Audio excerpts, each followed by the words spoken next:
कि supreme court में आरक्षण के खिलाफ पिटीशन दायर हो चुकी है, सुप्रीम कोर्ट ने उसे एक्सेप्ट भी कर लिया है। इसमें अटल जनशक्ति पार्टी का क्या कहना है, किस नजरे से देखता है इसको? देखिए, आपका प्रश्न आरक्षण के संबंध में मात्र है। ये एक पक्षी प्रश्न हम मानते हैं।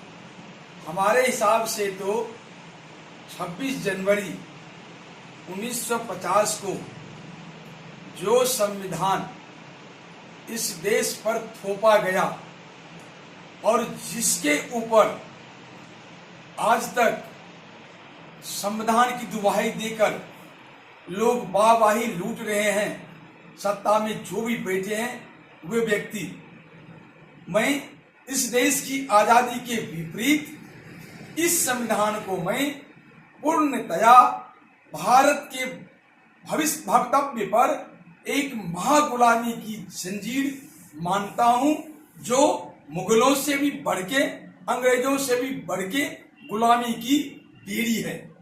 इसलिए इस संविधान को हम पूरी तरह से रिजेक्ट करते हैं, नकारते हैं और अस्वीकृत करते हैं। किंतु चूंकि अभी यह संविधान इस देश पर लागू है और यह शासन व्यवस्था इस देश पर लागू है और हमारी शक्ति इस संविधान से ज्यादा नहीं है, अतः अभी मैं इस संविधान को मानने के लिए बाध्य भी हूं, विवश भी हूं, मजबूर भी हूं। किंतु अटल जनशक्ति पार्टी के रूप में हम इस संविधान को संसद के माध्यम से ही बदलने के लिए कटिबद्ध हैं, प्रतिज्ञा ले चुके हैं, संकल्पित हो चुके हैं और इसके लिए हम कार्य कर रहे हैं। देश की जनता को यह बता देना चाहते हैं कि जब यह संविधान 26 जनवरी 1950 को लागू किया गया और इसी संविधान के विपरीत 1953 में बाबा साहब भीमराव अंबेडकर ने जब संसद में अपने भाषण में यह कहा कि मैं पहला व्यक्ति होऊंगा जो इस संविधान को चलाकर राख कर दूंगा, तो फिर क्यों इस संविधान को लागू किया गया? ये दोनों विरोधाभासी शब्द हैं उस व्यक्ति के लिए जिस व्यक्ति के नाम पर यह संविधान की दुहाई दिया जाता है, जो बाबा साहब अम्बेडकर ने संविधान बनाया। तो भाई, बाबा साहब अम्बेडकर ने संविधान बनाया तो बाबा साहब अम्बेडकर ने पार्लियामेंट में 1953 में जलाने की बात क्यों की?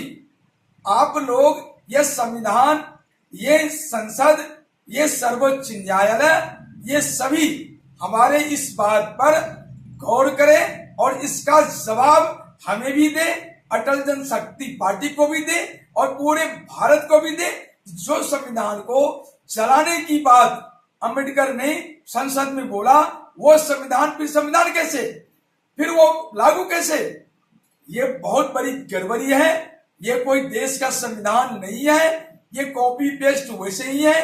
अंग्रेजों की महागुलामी की महाजंजीर है, मुगलों की महागुलामी की महाजंजीर है। इसलिए यह शासन व्यवस्था को अटल जनशक्ति पार्टी जड़ समेत खत्म करने के लिए कृत संकल्पित है और इसके लिए लोकतांत्रिक तरीके से ही जनता के बीच जनता से वोट मांगकर, जनता से बहुमत लेकर संसद में जाकर इस संविधान को मैं संसद के माध्यम से ही, जिस माध्यम से ये लागू हुआ उसी माध्यम से इसको गटर में डाल दूंगा। योग्यता के अनुसार आपको नौकरी की गारंटी देंगे, योग्य बनने की गारंटी देंगे, पढ़ने पढ़ाने की गारंटी देंगे, काबिल बनने की गारंटी देंगे।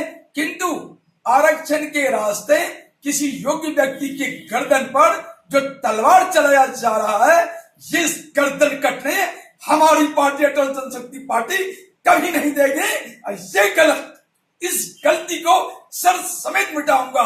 आज हमारा अदालत से लेकर संविधान तक, संसद तक सबसे प्रश्न करता हूं कि आखिर कौन क्यों योग्यता के गर्दन पर अयोग्यता की तलवार चला के उन्हें सर को धरबीन किया जाता है। मैं किसी भी परिवार को आरक्षण की बैसाखी के सहारे नहीं सफल सक्षम बनाऊंगा, मैं बगैर आरक्षण के बैसाखी के इतना योग्य बनाऊंगा जो हर आदमी आरक्षण को, जो आज आरक्षण को लेकर हैदों मचा रहे हैं, कल वही आरक्षण को लात मार के दरकिनार करना चाहेगा। क्योंकि आपकी दृष्टिकोण होनी चाहिए। हमारी दृष्टिकोण में हर व्यक्ति को हम नौकरी देने के लिए गारंटी देंगे हमारे संविधान में, और हर व्यक्ति को काबिल बनाने की गारंटी दूंगा। और इसके बाद जब हम नौकरी देंगे, काबिल बनाएंगे, आरक्षण की जरूरत क्या है?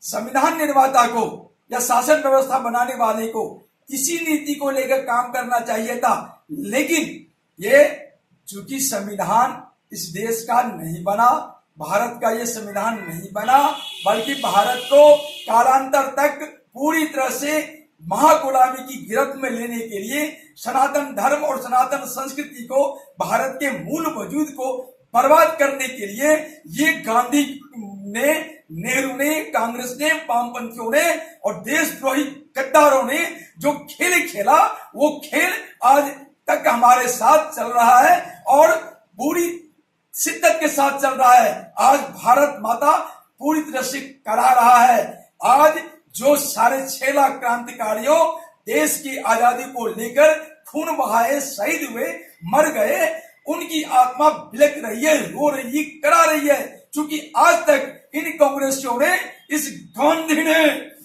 गांधी के नाम पर तो खून खोल जाता है मेरा, इस देशद्रोही गांधी, और यह सरकार इस गांधी के आगे नतमस्तक हो रहा है। अरे गांधी अगर देशभक्त है तो संसद में साबित कर, नहीं तो उसे देशद्रोही मैं साबित करता हूं। अटल जनशक्ति पार्टी की सरकार गांधी को कभी भी संसद में किसी भी जगह रहने नहीं देगा। इस देशद्रोही को, इसने इस देश की क्रांति को, इस देश की आजादी को काल कबलित कर दिया। इसने इस देश को बर्बाद करने के लिए कोई भी छोड़ा नहीं। यह शुरू से अफ्रीका से आया दलाल बन के अंग्रेजों का, और इसके रहते, इस गांधी के चलते कोई भी आजादी का आंदोलन परवान नहीं चल सका। संविधान की स्थिति को देखकर, इस शासन पद्धति को देखकर, यहाँ सब न्यायपालिका, कार्यपालिका, व्यवस्थापिका और जो मीडिया है चतुर्थस्तंभ, ये सारे के सारे पूरी तरह से भारत के विरुद्ध विवार है। किसी को भारत की चिंता नहीं है। सब मलाई खाने वाले हैं,